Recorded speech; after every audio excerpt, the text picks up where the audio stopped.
are going for a whole hour. Straight dog talk and the song.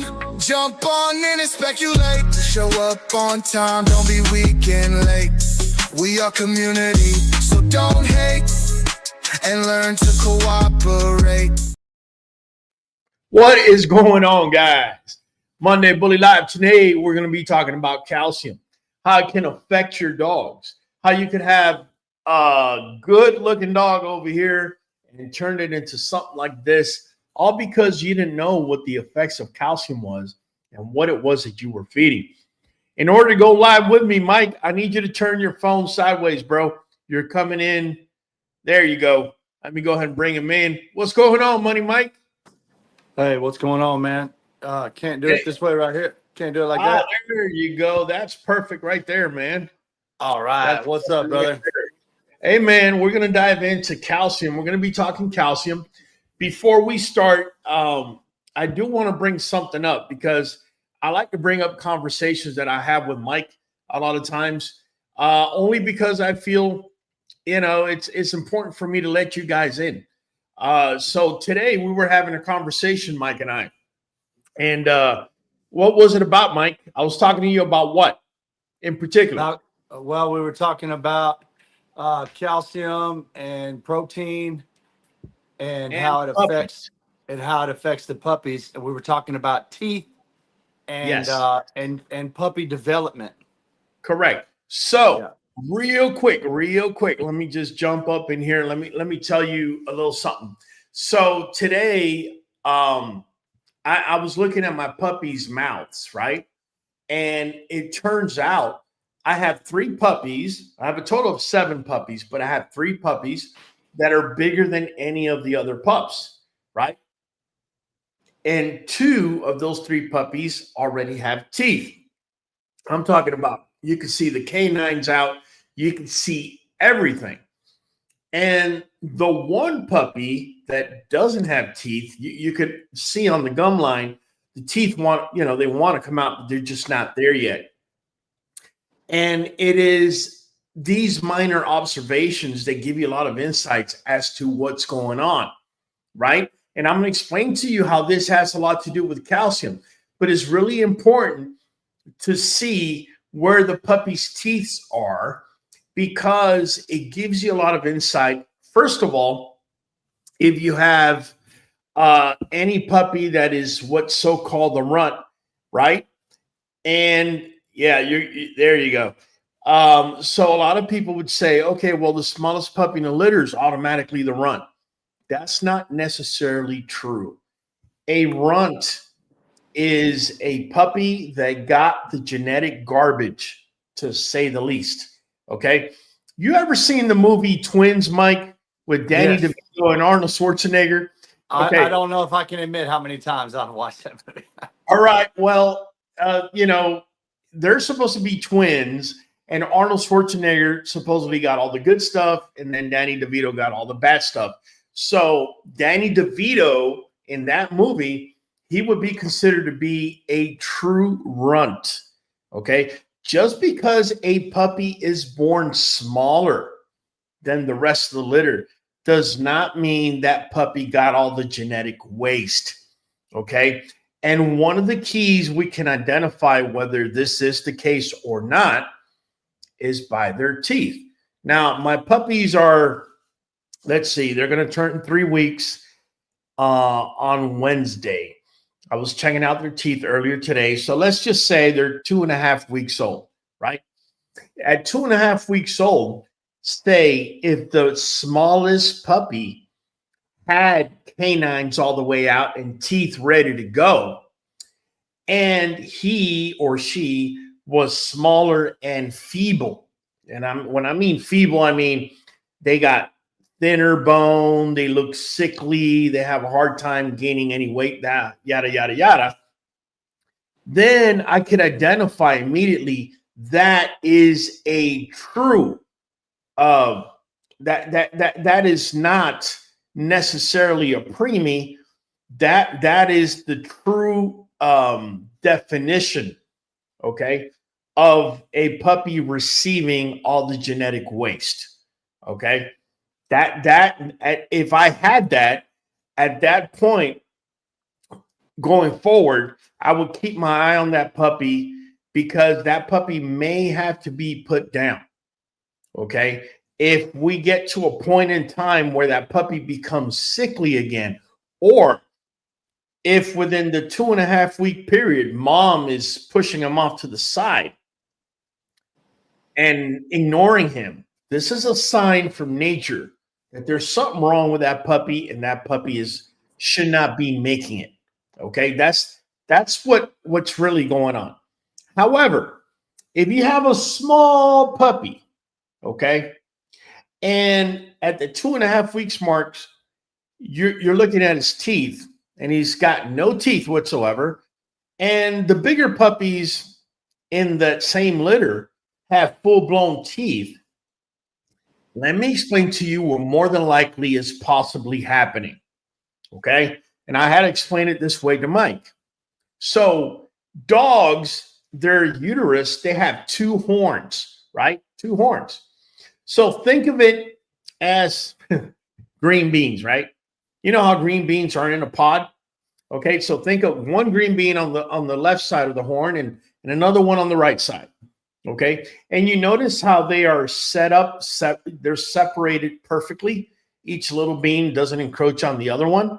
Yeah, you mean the bean that's inside the covering?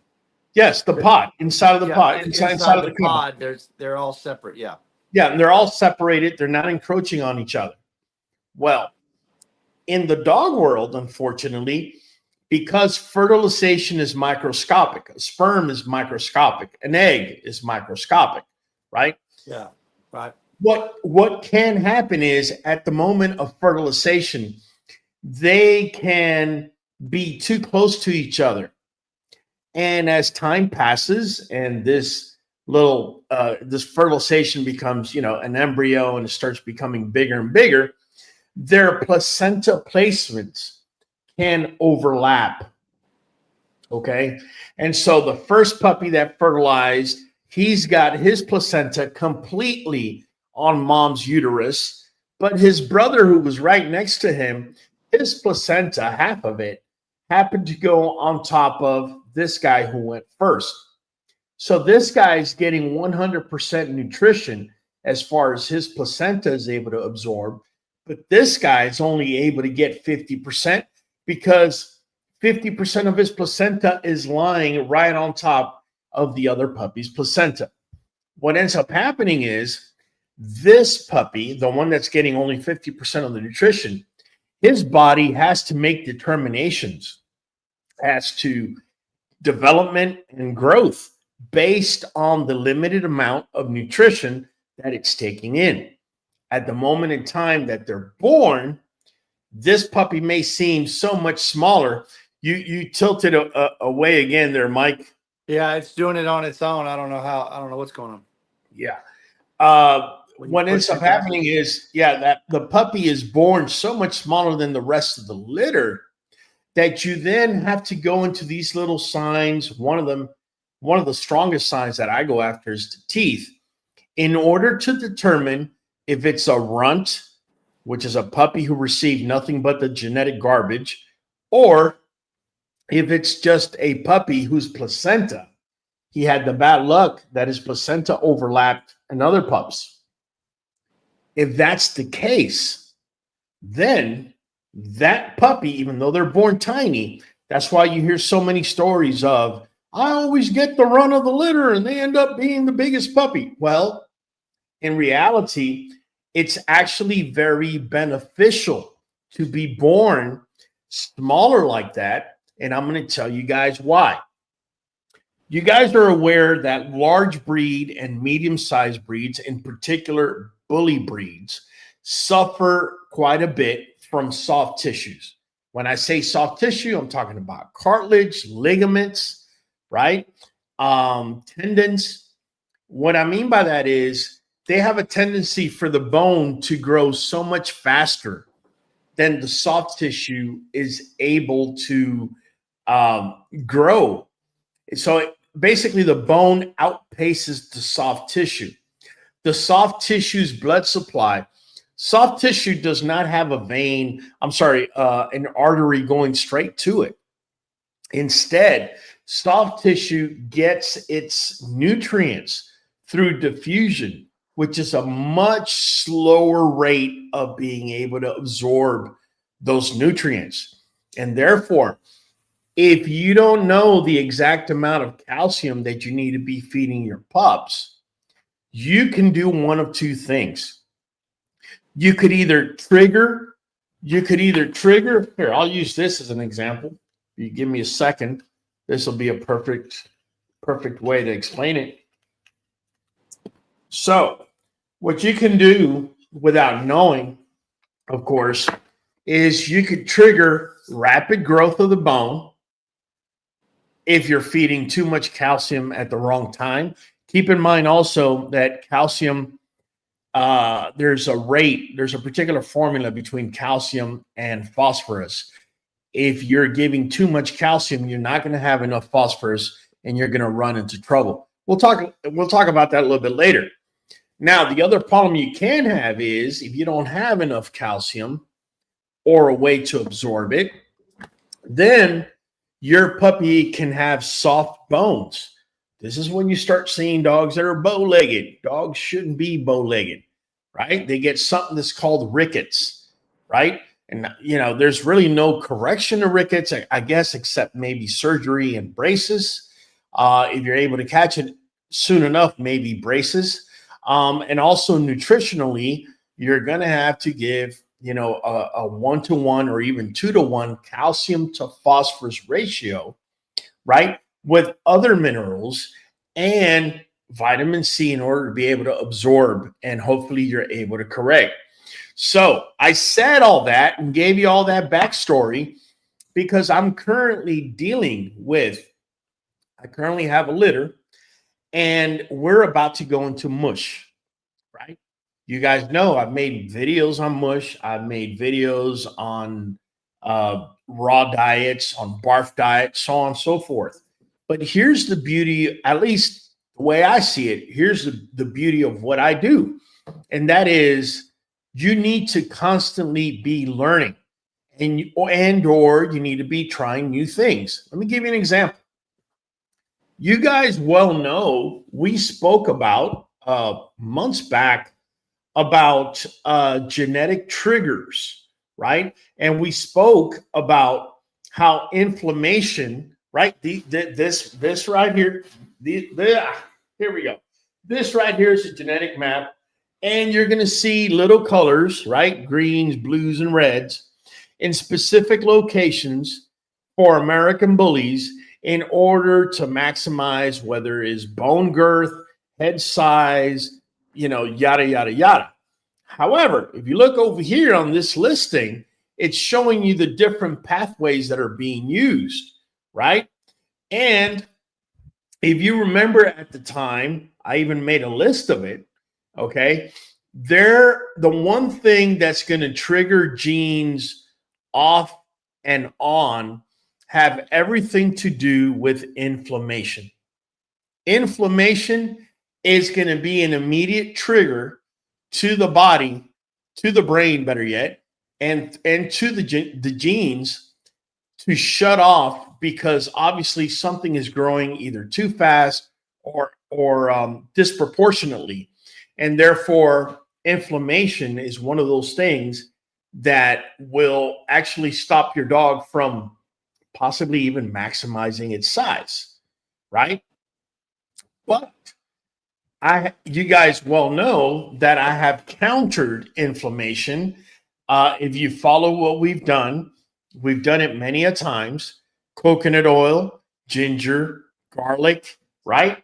I mean, turmeric with black pepper.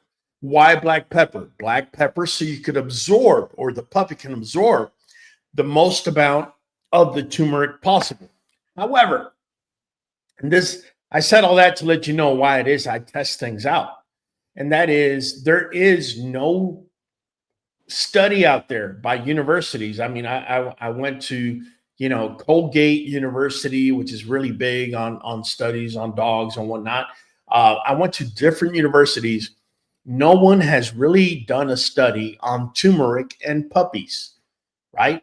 They haven't done it. And so I was talking with Mike because he recently had a litter.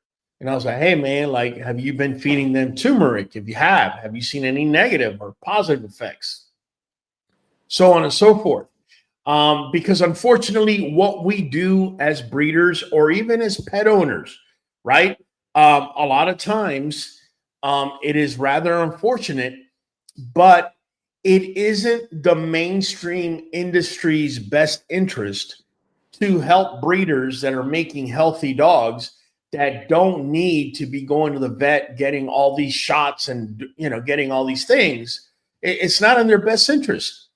Totally opposite. It's in their best interest to kind of shove us to the side and only study what makes money for them. All right. Just keeping it real with you. Now, guys, I know I've been skipping comments and whatnot, and trust me, we're getting into calcium, but I'm giving you all this information so you can have a better understanding when I get into the breakdown of calcium, right? Because truly, calcium will either make your dog or totally destroy your dog without you even knowing. Okay, there are certain conditions that too much calcium can cause. One of the conditions that it can cause is an overabundance of tendon, particularly in the front. Okay. And a lot of times I have seen puppies walking around with this condition. And a lot of times people think that because they're showing bigger tendons in the front, right above their pasterns, that it means that it's going to be stronger. And unfortunately, it's the exact opposite. What it actually means is the dog is going to have weakness. That's what it means. The body's throwing as much soft tissue as it can into that area, but there's really no other compensation in the area above or below. And the bone grew too fast. That's usually what happens. That bone grew too fast. And then a couple of months later, you're going to see that bulge come out in the front. And it's because the body was trying to get that tendon there fast enough at the speed of the bone growth, which it will never happen, especially with large or medium-sized breeds. Okay, let me jump real quick to the comments. And before I do, I definitely need to shout out someone. And this gentleman who I'm about to shout out is none other than this guy sitting right here next to me. All right. I know he's having trouble with this camera today, but this guy went into the ring with his boy Pressure. This boy, your beautiful boy you're seeing right here. And this guy was one fun show away from, I would say, ruining the dog show, because if he would have taken the fun show, I think I would have never even gone to that registry again to show my dog, to be honest with you. He swept the floor. Money Mike, talk to me, man. How do you feel? How did it go? Give us a little bit of insight. Man, it was unreal. I had such a great time. Pressure did so well. I can't even describe the euphoria that I felt having this experience. But yeah, I took him in there, man. It looked the best he's ever looked. Tell us what he won, because I purposefully left it out for you to say. Okay. So I learned in talking about it that when you win one, you win everything under it. I don't know why it's doing that. I don't know. It's the new YouTube software, I guess. But now it won't even flip for me. Oh goodness, man! Right when we had you, I just do like this, right? There you go. Well, I'm gonna try it this way. Yeah, just leave it. No, just leave it there. There you go. There it goes. So, yeah, I won best of show, and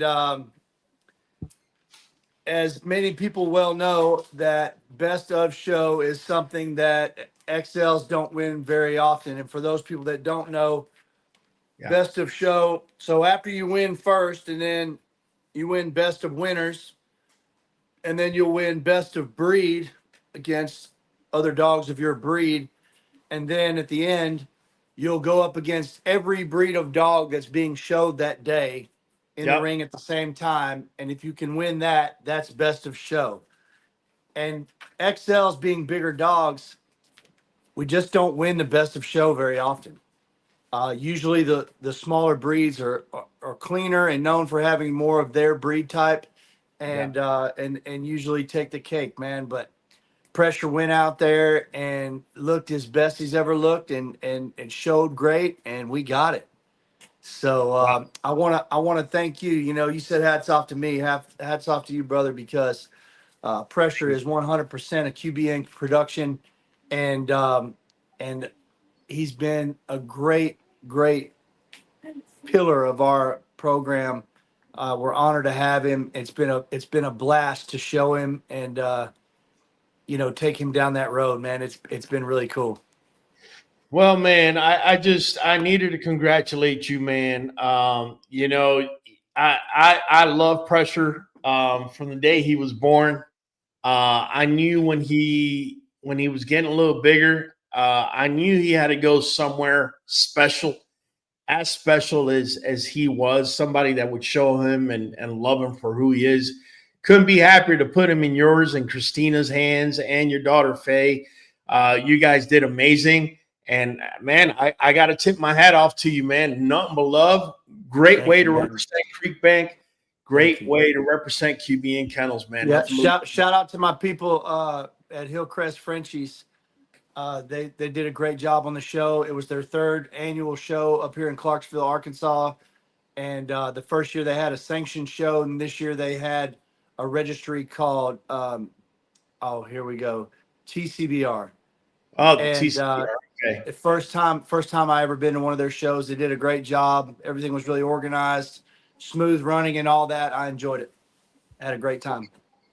Good deal, bro. Listen, we're going to jump back to the calcium talk. I had to give you your flowers, bro. You're my brother. Number love, man. I got to give that to you. And also, talking about brother, Ricardo Camarena says he wants to be part of the brotherhood. And pues claro que sí, cabrón. Pues claro que sí, cabrón. We do this every Monday at 8 p.m. We're not doing Fridays anymore. So make sure to tune in or you're going to tune out. And trust me, you're going to want to hear this calcium talk, especially if you're having puppies, because I'm going to give you insight. You've never heard it anywhere else, nor will you. We got a lot of breeders out here that claim to be breeders, and they got all the hype and the hoopla. But either they do know and don't share it, or they really don't know and act like they do know and still don't share it. Either way, we're going to be giving it to you. Let me go real quick here on some of the questions. What would be your opinion on bow-legged, breeding stock, or pet home?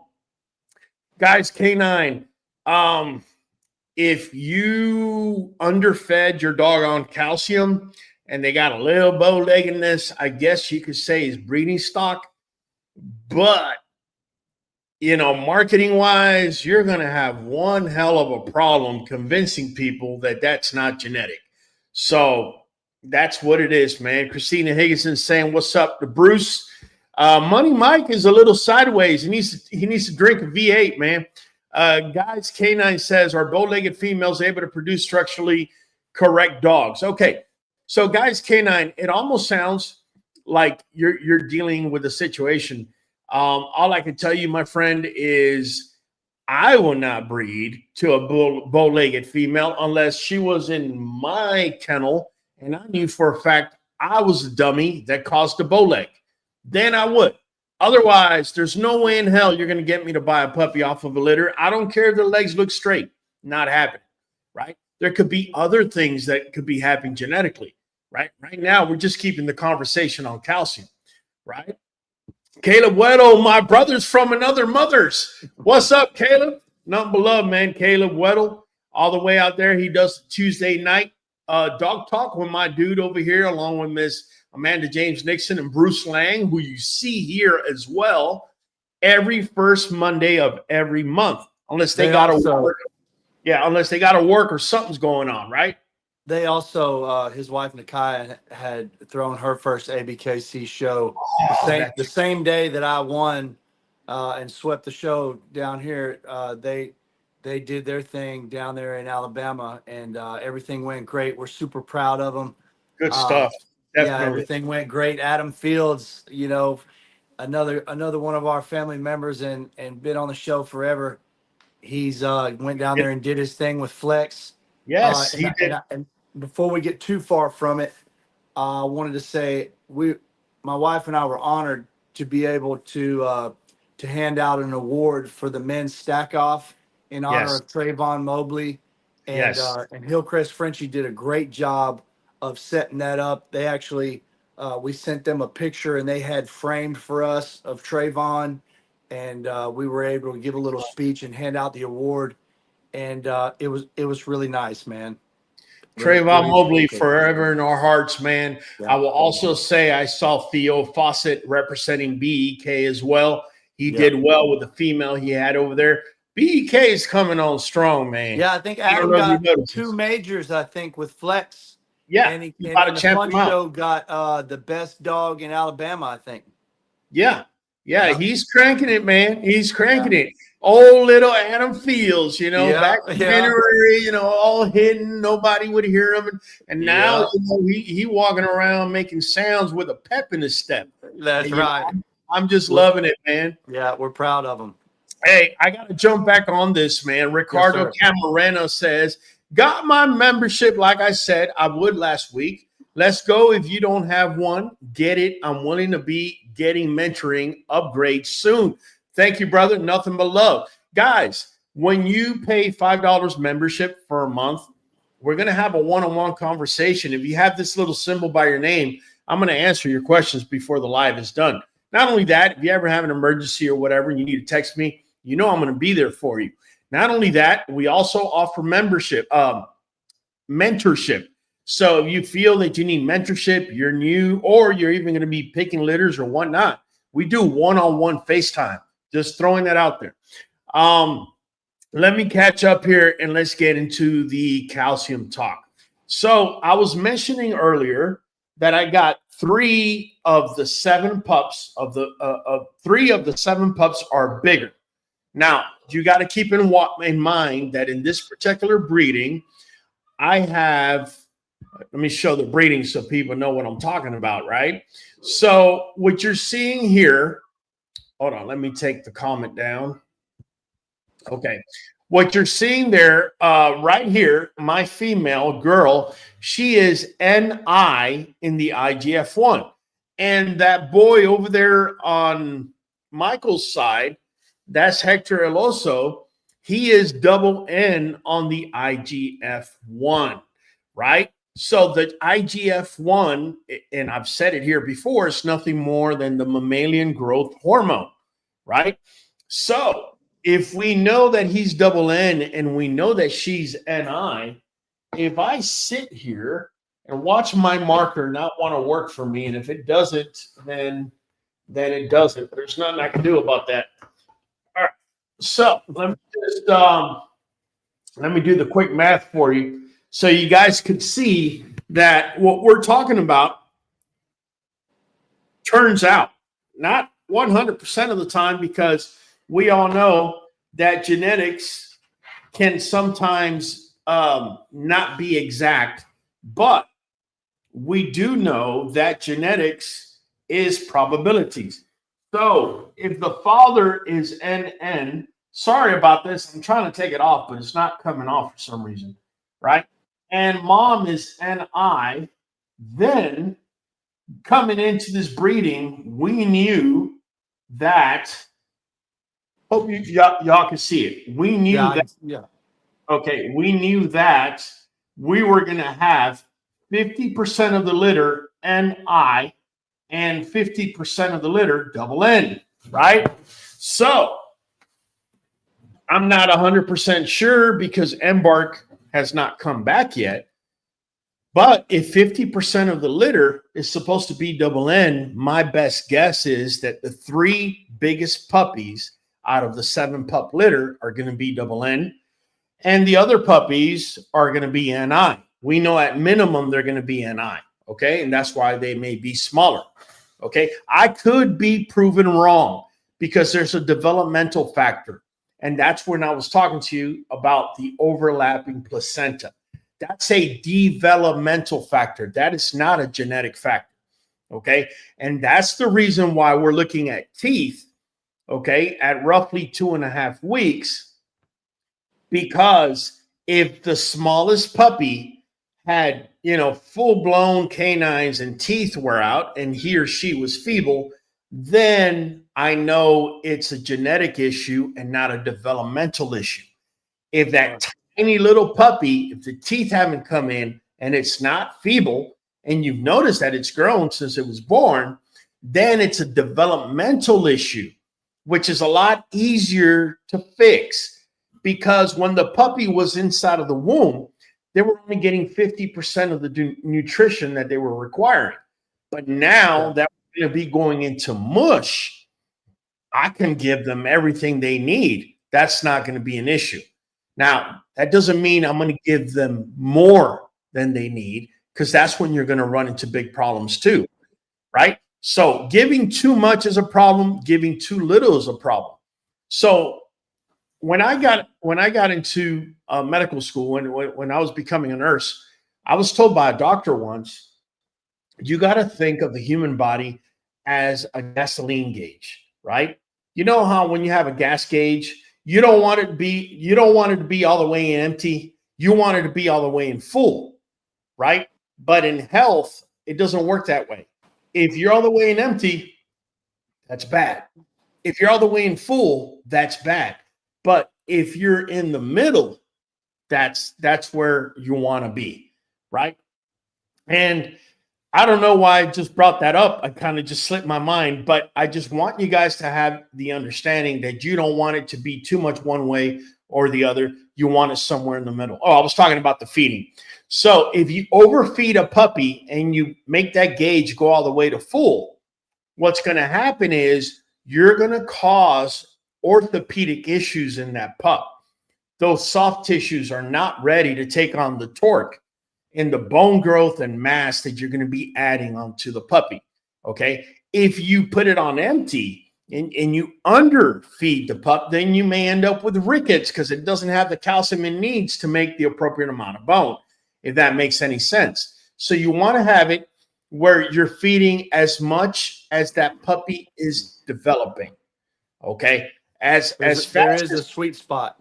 Yeah, as fast as they're developing, that's as fast as you want to be feeding them, right?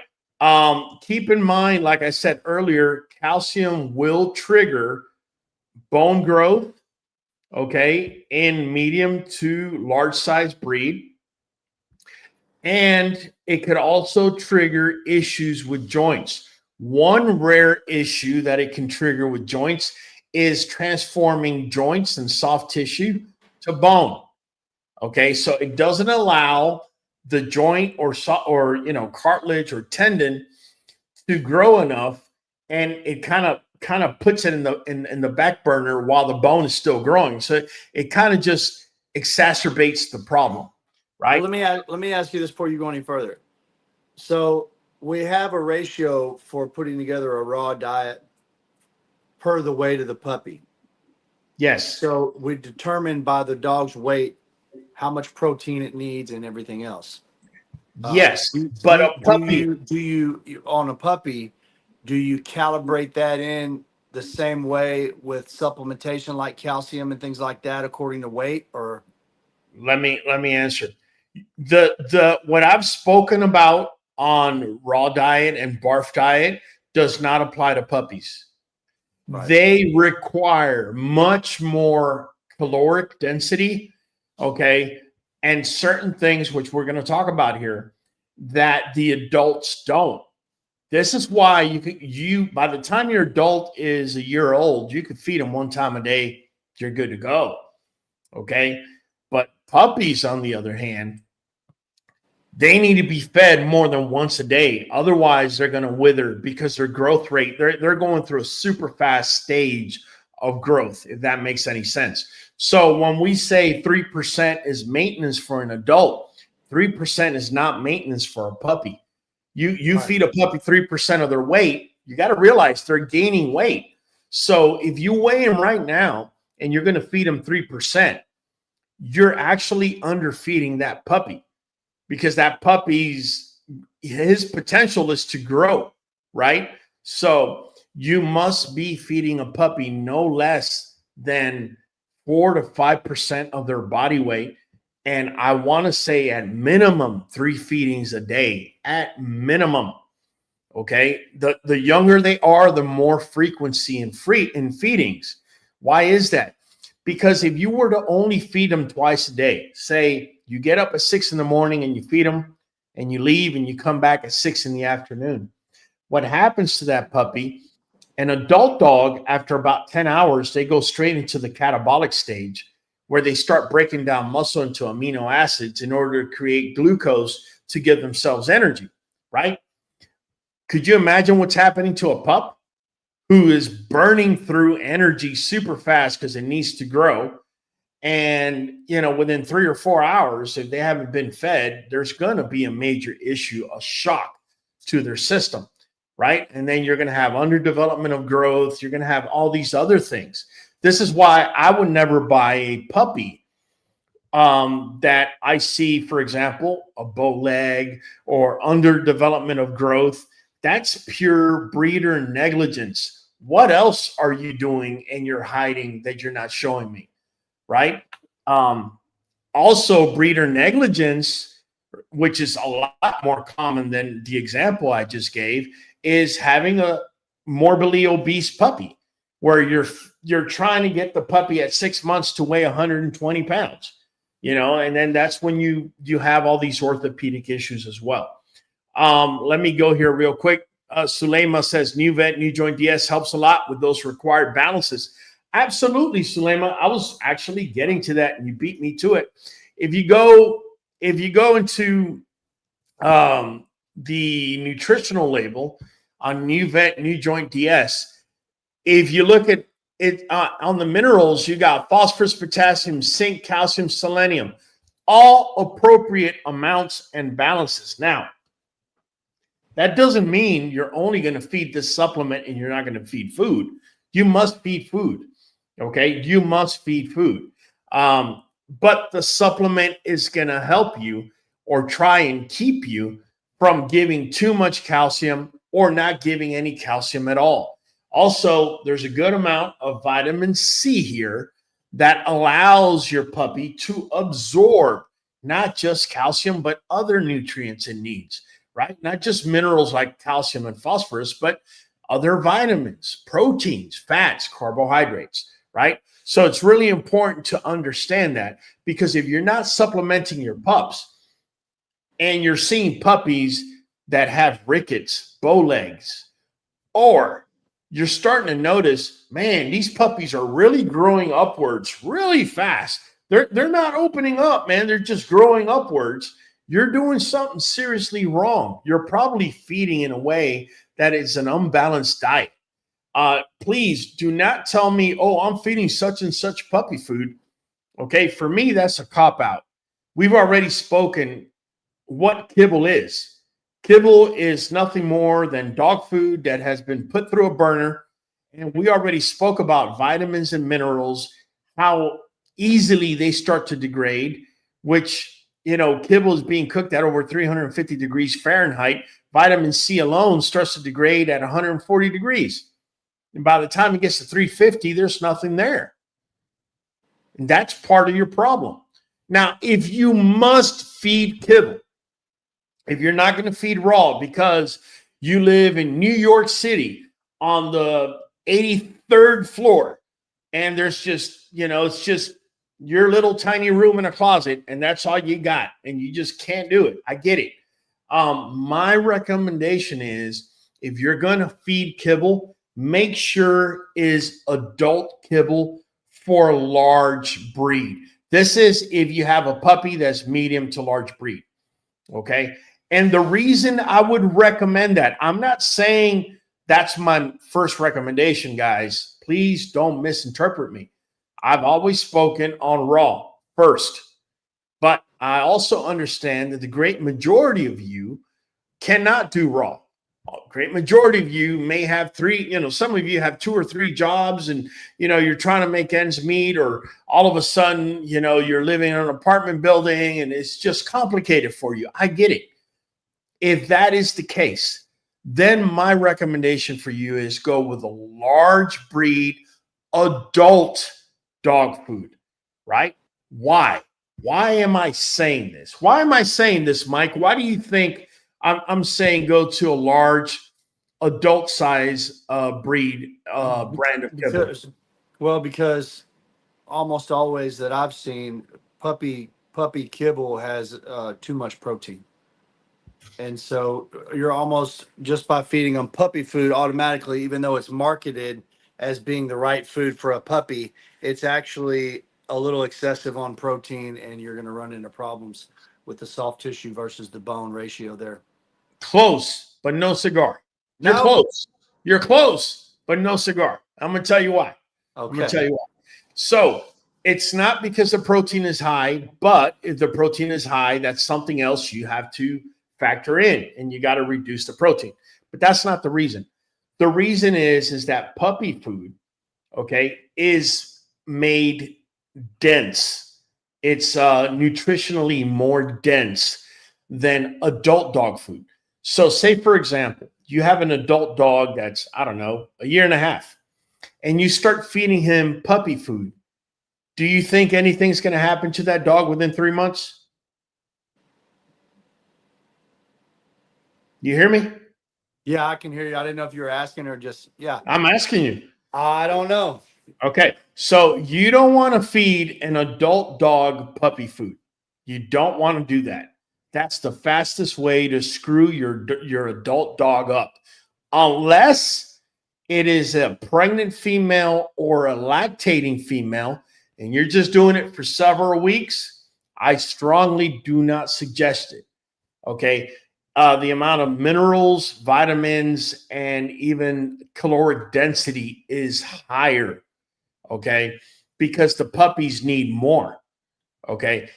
But the reason I would recommend the adult food over the puppy food is because a lot of those minerals and vitamins are being denatured. I already explained that.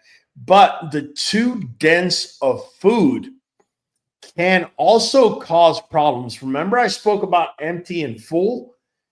You're giving dense calories to these pups. You can actually give too much, and it could cause a problem because the calcium that is being put into kibble has to go through an extruder first before it's in the bag. And there's got to be a certain amount of that that's also being denatured.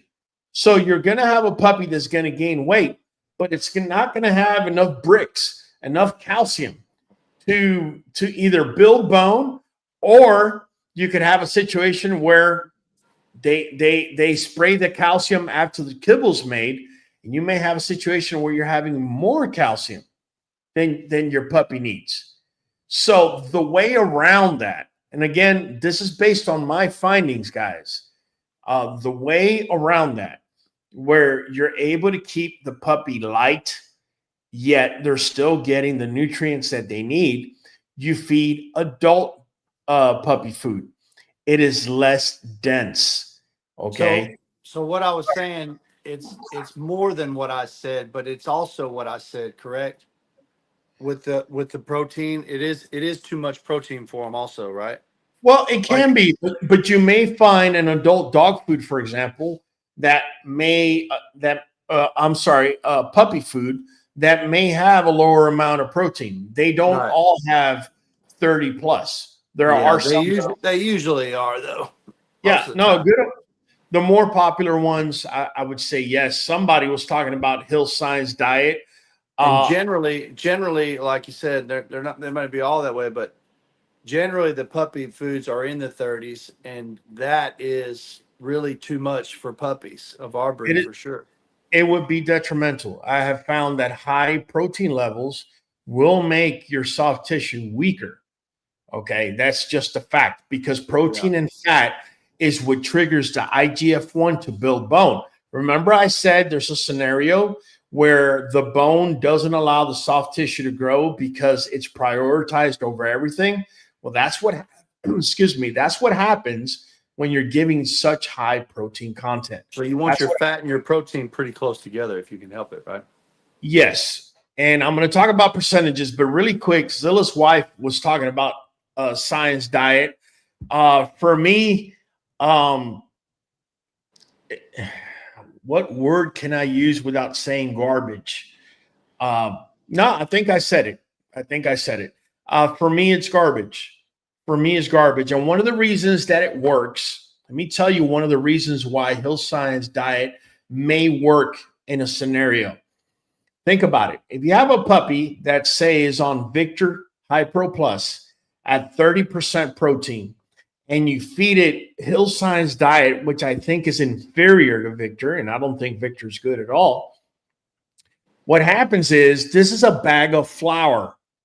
So you're going to go from feeding high protein to feeding high carbohydrates, which is going to reduce the protein, right? And that's why you're going to, quote unquote, see an improvement. Because if I had a puppy that had weak pasterns and I realized I'm feeding a kibble that's at 30% protein, I already know I want to reduce protein to 15%. And the way I'm going to do it is I'm going to take out protein, right? So if I'm feeding this much protein, right, a cup, imagine that this is my container that I'm feeding them with. I would go halfway, take out kibble, and add either potatoes, sweet potato, or rice. That's what I would do, okay? You don't have to do it, but that's what I would do. And then the other bottom half would just be kibble. That's how I would reduce the protein, okay? And knowingly, this also works when you're trying to correct knuckling over, okay? Knuckling over, and you're going to see the weak pasterns. Pasterns are going to be doing some crazy, funky things. It's because of too much protein in the diet. You're triggering bone growth, and the soft tissue is pretty much being neglected. It can't keep up, right? It cannot keep up, man. What do you think about Value Pack? Royal Bullies, you could become a member. We could definitely talk about it. But tonight we're talking about vitamin C, right? Adam Field says become a member for as little as $5 a month. It's well worth it. Number love, bro. Appreciate you, man. Nadine says garbage too. I couldn't agree with you more. Christina, super high protein makes pressure sick, super bad diarrhea, explosive for lack of any other word. Oh, goodness. Nadine says along with Eukanuba and all the rest. I couldn't agree with you. I get people hitting me up all the time. So what's the best kibble for this? I don't know. Because for me, kibble is kind of like saying, what's the healthiest food? What's the healthiest fast food out there? Is it between McDonald's, Burger King, and Wendy's? Pick one. I love McDonald's fries. They're better than the other ones, but is it really healthy for you? Right? That's how I see it. I just want you to interpret that. My answer is raw feeding. That's the way to go. And when you're feeding raw, you must feed organs. Okay? Now, let me break that down, especially for those of you that are having puppies. Okay? And if you don't believe me, I have a video. It's called Fixing Feet. By all means, go check it out. See what happened to me and how I corrected it. What ended up happening is, better yet, what ends up happening is when you're feeding barf, it recommends 10%, okay, of organ meat, of which 5% is liver, okay? I have sat here a million times and told you, do not feed liver, beef liver, or chicken liver, or any type of liver that you're able to get from grocery stores. If you do, you're going to get an animal that's going to have growth hormones and steroids in its liver, okay? Not because it was eating grass, but because it was injected into him or her. Right. And that's going to end up in your dog. And all of a sudden, you're going to be telling me, well, I did exactly what you said. I'm feeding raw, but he's growing like a freaking, he's as tall as a Dalmatian. I bought him as a Chihuahua. Yeah, well, what do you think that stuff did? In addition to that, think about it. If you're feeding steroids, such as those animals are being fed steroids and growth hormones, right? They're being fed that to a particular age because they already know the time of slaughter. You keep feeding that to your dog, and after about a good 3 to 5 years, you may have something growing out your dog's neck, and you're wondering why. And now you want to blame the breeder because he sold you a sick dog. No, he didn't sell you a sick dog. You sickened the dog without knowing by feeding him these animal livers. And that's the reason why I feed Nuvet and NuJoint DS. All right. Why? Because it brings the vitamins and the minerals that the dog needs without me having to get that extra steroids or growth hormones that they definitely don't need. Okay. So I'm just throwing that out there. Now, what the conversation I was having with Mike, I was telling him, I said, you know what, Mike? The biggest boy in that litter, and I don't go after the biggest boys, by the way. I think I have only picked one biggest puppy out of a litter before. Now, he may prove me wrong, this puppy, but I don't necessarily go after the biggest. I go after the most correct. I'm a breeder. I'm not a pet owner. Pet owners want the biggest, baddest thing so they could walk in the street and get all the attention. I get it. That's not what I'm after. I'm after the correctness, okay? This puppy may prove me wrong. He may be the biggest, baddest, but he may also be the most correct. I don't know yet. But my point is, I was telling Mike, this puppy's teeth, they hadn't come out yet, whereas the other two bigger puppies, their teeth had come out.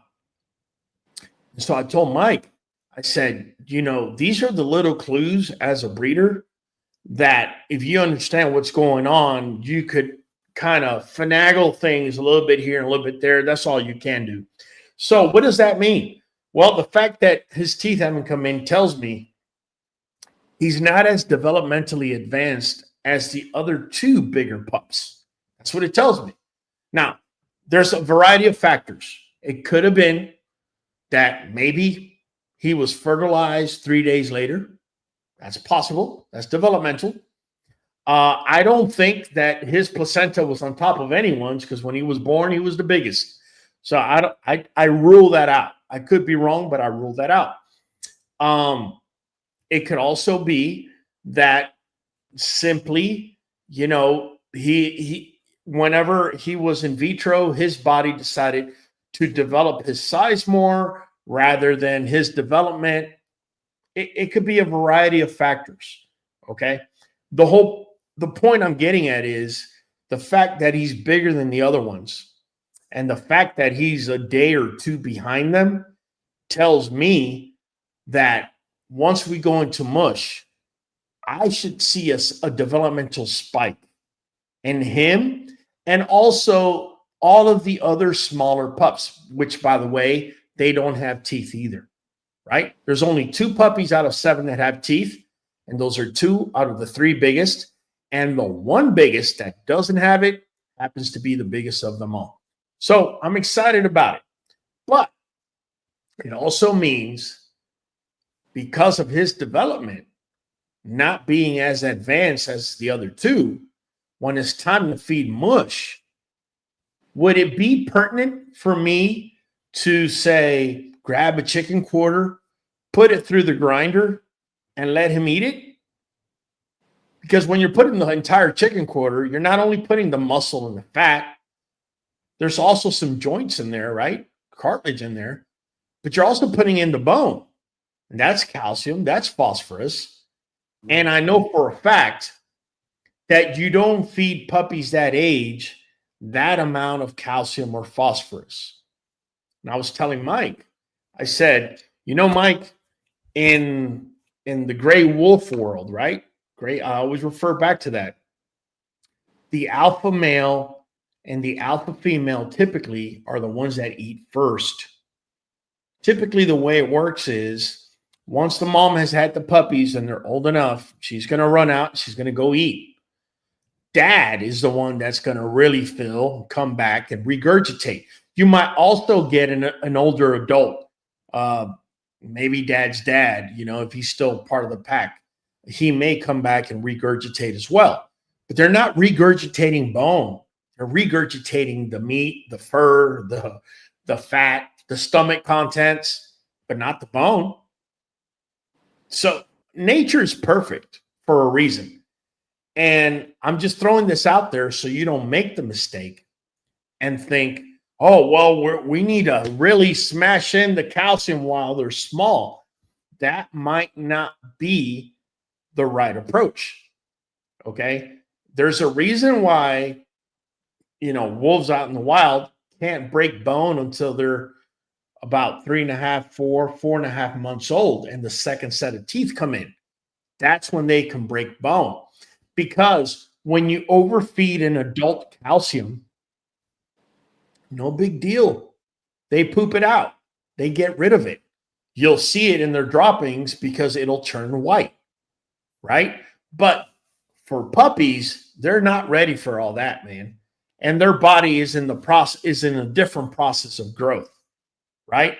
So what am I saying with all this? What I'm saying is, if you have to feed kibble, again, get yourself large breed adult kibble to feed your pup. Make sure you have a supplement like Nuvet NuJoint DS and roll with that. I'm not saying that you're also saying, right, that by paying attention to your puppies and its developmental stage, you can get insight as to what special needs that puppy might have as opposed to another puppy in the litter. It could need a little more or less of one or the other, depending on if it was more advanced or more developed, rather. You're absolutely right. The two pups that got teeth are showing you that they're more developmentally advanced. Am I going to sit there, or better yet, would it be more convenient as a breeder to those two puppies that's got teeth kind of customize their diet and customize the diet to the other 5 that don't?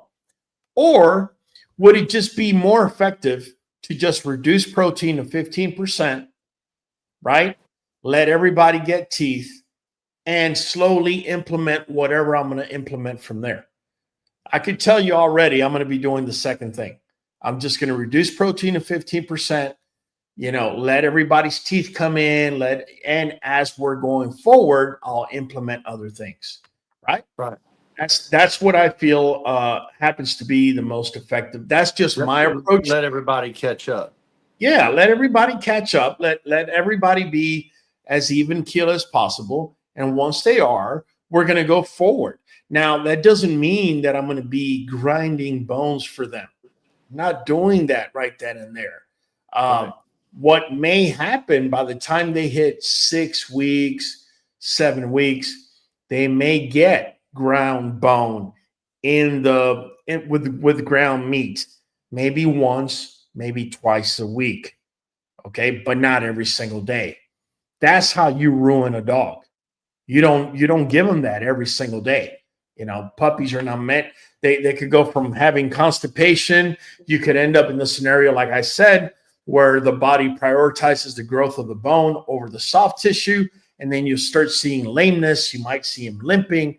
That's how you start causing all of these issues. So in order to not cause all that, okay, if you're not feeding kibble, if you're not feeding raw and you are feeding kibble, just go to adult large breed, get yourself Nuvet NuJoint DS, and set sail that way. Okay, Nuvet NuJoint DS is not going to give you too much of anything in excess. It's going to give you just enough. Make sure to follow the instructions on the bottle. Nuvet, you're giving 1 wafer per dogs that are 5 pounds or more. So if I have a puppy that's 3 pounds, I'm going to break the wafer in half. I'm not going to give them a full wafer. There's a reason for this, guys. There's a science behind it. And with NuJoint DS, right, it is completely weight-based. So depending how much your dog weighs, depends how many wafers you're going to be giving. It's really that simple. So let's go ahead and turn it over to questions. I know I've been yada, yada, yada, yada, but I had a lot to throw out there to throw at you guys. If you guys have any questions, hit us up now, and we'll definitely be going through it. I'm trying to skip and kind of see. I'm seeing questions here from many of you.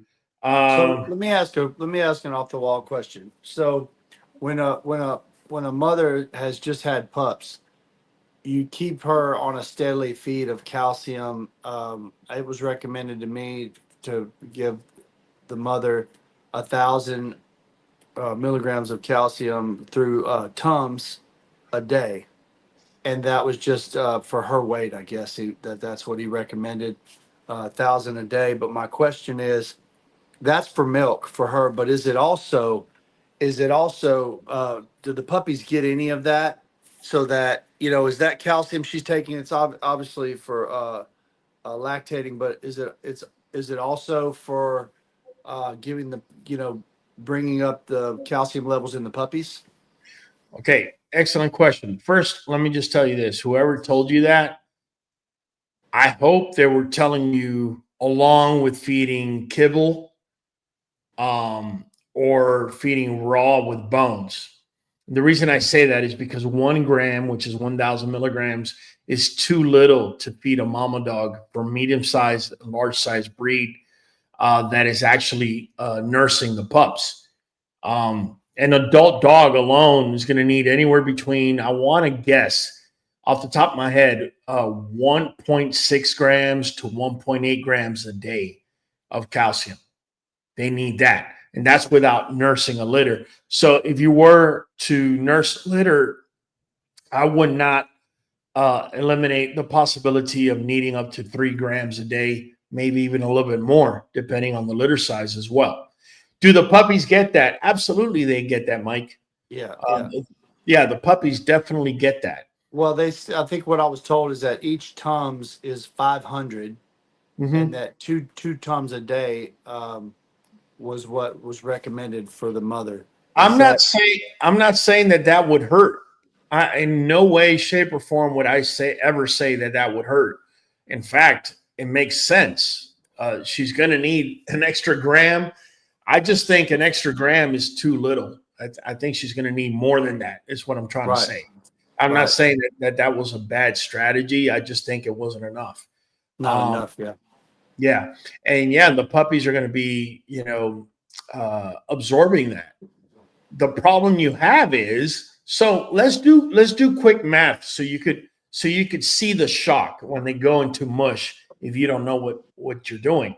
So let's say in my case, I have 7 puppies, and let's say she's currently consuming, let's just throw a number out there. Let's say she's consuming 2.5 grams. Let's say 3 grams. She's consuming 3 grams of calcium a day. Okay, so let's say first off, she's going to take her slice of the pie for her body functions and everything else that she's going to need. So let's give her 1.6 of that calcium. That leaves 1.4 grams that now must be divided amongst 7 puppies. So that's 200 milligrams per puppy. So if I take them off of mom and I'm now going to feed them 600 milligrams of calcium, that's 3 times of what they're currently taking in from mom. That's way too much. It may be good by the time they're 5 or 6 weeks, but it's not good right now when I take them off of mom on day 24. You see where I'm coming at? Right. Yeah. So to the top and stop, my 4-month-old tries to eat more than my 11-month-old. Sure. How do you feel about a fasting day in the middle of the week? We do it. Our dogs fast 1 day every week, whether we're feeding raw or kibble, and I do feed kibble to my pregnant females. I've been asked over and over again, why is it that you keep chirping about raw, and then you don't want to feed that to your pregnant females? Well, I did feed it to one of my pregnant females for her entirety of her pregnancy and even post-pregnancy, and nothing happened. And I'm glad nothing happened. And I did it on purpose because if I'm going to speak on it, I need to be able to have evidence in front of me. Now, I didn't have the biggest sample size. I only had 1 litter. But here's the sample size I get that a lot of you don't.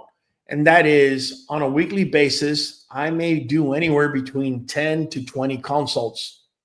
I have had in the past 2 years to 3 years, actually, I've had, I want to say, a dozen to maybe a dozen and a half people hitting me up that when the puppies were born, they were all dead. And it turns out, you know, I had even told several of them, it's really important if the puppies are all born dead, you got to get an autopsy done. Otherwise, you're not going to know if the problem was mom, if it was an infection that she had during pregnancy, or something that she's going to keep doing going forward. Turns out a lot of them were feeding raw. Not a lot of them. I'm talking about these 12 to 18 cases. They were all feeding raw, and it all came back as a listeria infection. Listeria. Okay. Listeria is one of those things that if your female's pregnant and she gets it, it's going to go through her entire litter and wipe them out. That's what's going to happen. And that's the reason why I don't do it. Okay. While they're pregnant. That's just my choice as a breeder. If you can control the variables of different bacteria and things like that, right? The loads. Yes. Yeah. The loads. You got to keep in mind there's different standards for, say, dog food versus human consumption food, right? For human consumption, what's sold in the grocery store, it is sold raw with the intention of it being cooked. It's not being sold raw for the intention of you eating it raw, right? So there are some things that can come through. My biggest fear is not of one of my dogs getting listeria, because I feel they're healthy enough where, you know, they might go into diarrhea or something. I pick up on it. We'll go to the vet. We'll get it fixed if that's the issue. The problem is if she's pregnant, there ain't no we're getting it fixed. It's game over for that litter. In addition to that, I do not like deworming my bitches when they're pregnant and when they're nursing puppies. I have seen studies in the past in veterinary books that are not being shown on the internet that explain that certain dewormers can actually affect the puppy's joints in vitro. Coincidentally, joints is the one thing that affects medium-sized breeds to large breed the most. So why would I want to go and mess around with that? You see where I'm coming from. So, and again, that's just a personal decision. So what would you recommend be the latest that somebody would need to deworm a mother? You would do it before pregnancy, right? But right before, yes. I guess, to try to get the most recent. Yes. Yeah. So what I would do, what I would do is I am going to have them on raw feeding, and the moment usually I time them. Can you time them perfectly? No. But when I'm about 3 weeks out, knowing that they're about to come in heat, we're switching you over to kibble. That's it. It's that simple. I've dewormed you, I'll deworm you, go through the entire process, and then let you come into heat. If you came into heat and I'm feeding raw, I'm stuck. I'm going to feed raw throughout, and I'm going to eat my words. But at that point, I feel it's too late. Deworming you at that point, I don't know if it's going to affect your ovulation. I don't know if once you are pregnant, I already told you, I read on certain studies that it actually affects the puppies in vitro. In particular, women are pregnant for 9 weeks. 9 months. Dogs are pregnant for 9 weeks. So that first trimester in dogs, it's huge. and that's when you're gonna know. That's the exact timing where you would have to deworm if you're switching over from raw to kibble. I would not want to mess around with anything going on, especially in that first trimester. That's when you start seeing people showing you puppies online, unfortunately, with 2 heads and 6 legs and all this craziness. A lot of it is developmental. It's not necessarily genetic. And it's got to do with whatever they're putting into the dog at the time. So Christian Irajeta says, let me get a good understanding, Money Mike. Are we talking about the stomach medication Tums, Mike? Tell him, Mike. Yes. Okay. Yes. Thank you. Yeah, it's pretty much straight calcium. Calcium gluconate. That's what it is. Yeah. Yeah. If you could get it without flavor, it'd probably be better, right? So, Mike, what do you think about our little calcium talk tonight, man? I really like it, man. I learned a few things tonight myself, and learned some things when we talked earlier today. I think it's very important that people that are breeding dogs, whether it be just building a program or just pet owners that want to have a litter of puppies, I think that calcium is quintessential in that process to understand what it's going to do to the puppies, what it does for the mother. And so I think it's a very relevant topic that we had tonight. Very important, man. I enjoyed it. Yeah, I wanted to talk about calcium and protein and fat. And then I realized, look, let's just talk about calcium. Protein and fat is going to come into the conversation automatically. But if we add all the macronutrients in along with the minerals, then it's going to be so confusing and never ending. So I just want to make an emphasis on calcium. In order to not kill yourself and not have to jump through hoops and all that, if you're feeding kibble, just go with large breed, adult, go with Nuvet NuJoint DS. If you're feeding raw, do not feed liver, go with Nuvet NuJoint DS. And, you're going to be able to sidestep the many pitfalls that are laid there for you. Ricardo Camarena, does puppy need Nuvet DS or NuJoint? Okay. So this is an excellent question, Ricardo. I get a lot of people telling me, oh, I got NuJoint for my dog. And I'm great. Why didn't you get Nuvet? Oh, because NuJoint's the one for the joints. And that's what I need to fix. That's got to be one of the silliest answers. I don't mean to offend anybody. But Nuvet is the one that's got the minerals. We're just talking about calcium, phosphorus. Look. It's got vitamin A, E, C, vitamin B's, of course, vitamin D, vitamin K. It's got manganese, phosphorus, potassium, zinc, calcium, selenium. You need all that, man. Whether you're trying to correct your dog's front feet, whether you're trying to get your dog to be healthy. Also, everything I just mentioned is going to help your dog's coat. You know how many people hit me up talking about my puppy's coat is amazing. I was getting Nuvet to fix feet, and all of a sudden, the coat is great. Yeah, because we just gave your puppy a boost of vitamins and minerals that it really wasn't getting from kibble. That's what happened. And now the Nuvet with the NuJoint, it's like a yin yang, right? Yes, it's a synergistic effect. A synergistic effect where it's the perfect balance between the two of them. Will one or the other help? Yes, but not as much as both of them together. Together, they're the full spectrum of what the dog needs. This is correct. In fact, NuJoint brings an extra vitamin C along with Nuvet, which has vitamin C. The amount of vitamin C they both bring together is actually perfect for the consumption of everything that is there. Real quick, Inserat is saying, my girl Sephras had no pups show up in the ultrasound again. This is her second try, no pups. Should I get her thyroid checked or what? Did all of everything with breeding done on time? Yeah, you would definitely have to get her thyroid check at this point. I would also, while you're at it, have them check her uterus for pyometria, right? Just in case.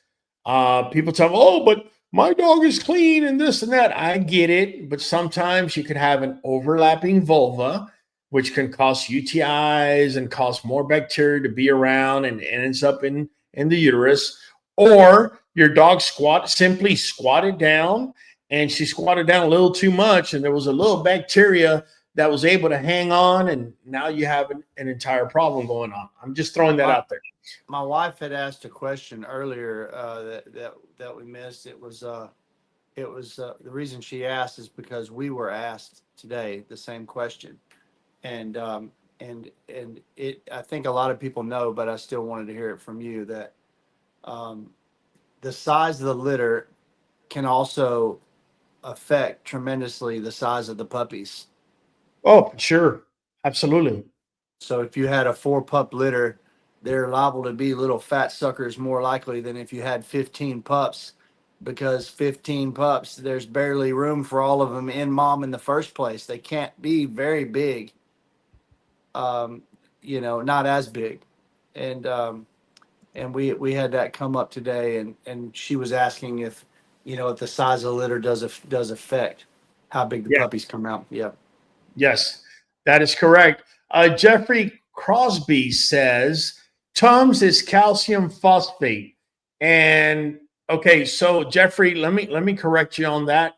And I think I misspoke as well, so I'm correcting myself as well. It's not calcium gluconate, like I said. It's calcium carbonate. Okay.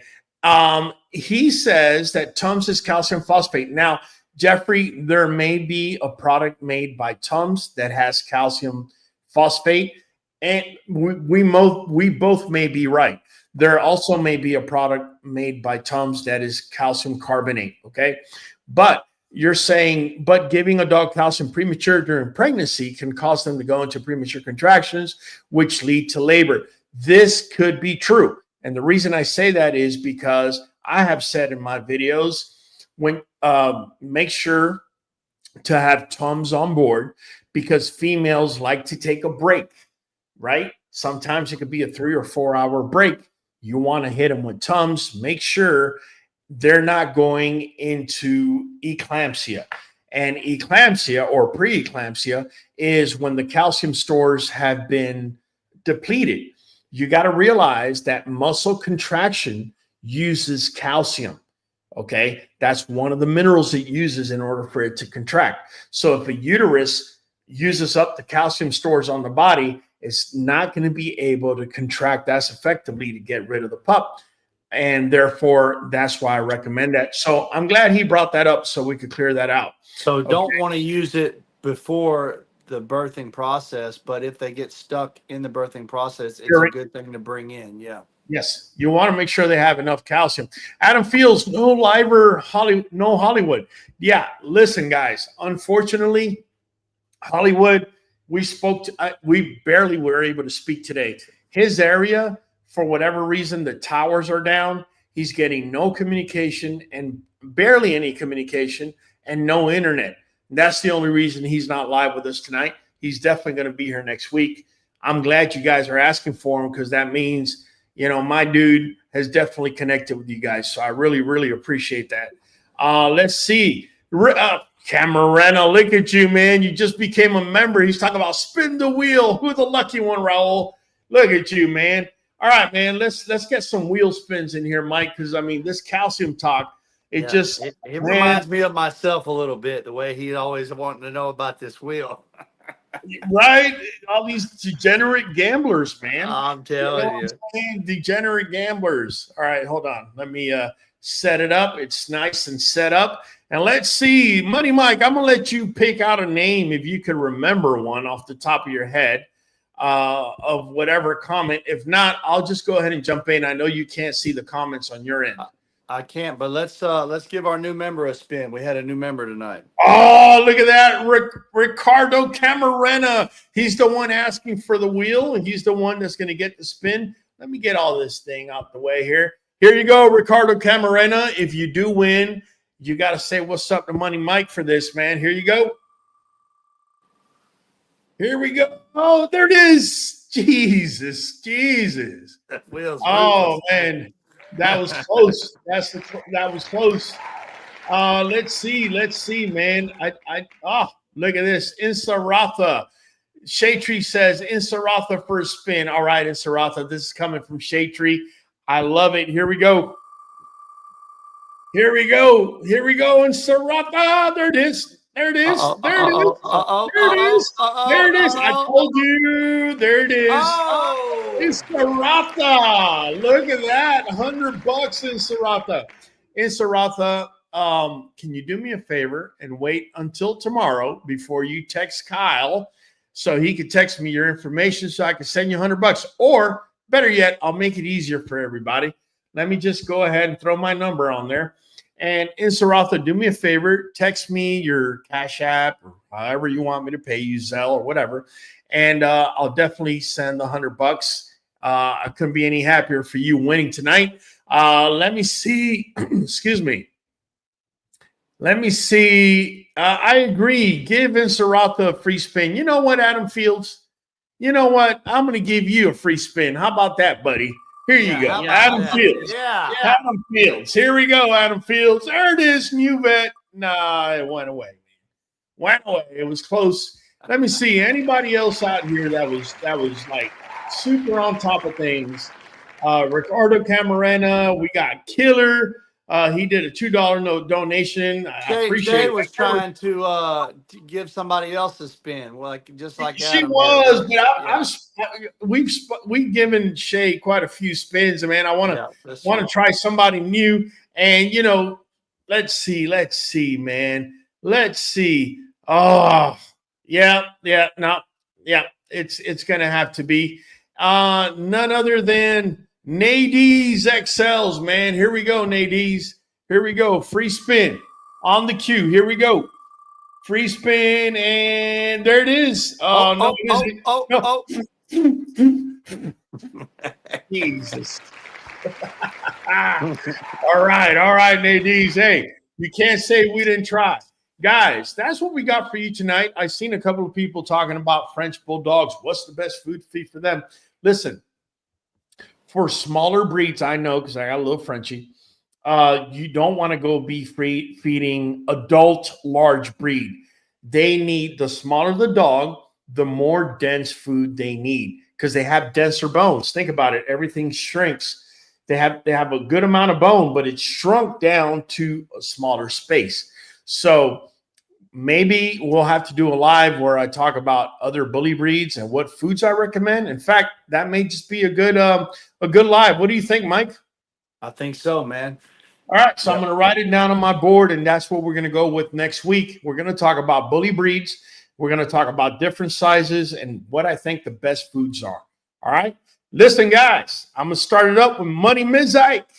Money Mike, Mike. Let me get straightened out. Man, I don't know what's going on. It's my end or your end. Hey, Money Mike, Creek Bank Kennel out of Arkansas.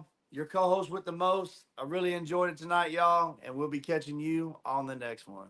There you go, man. Hey, you already know it's Raul from the Q. We do this every Monday, and I'll be catching you. We are going for a whole hour, straight dog talk, and the song. Jump on in and speculate. Show up on time, don't be weak and late. We are community, so don't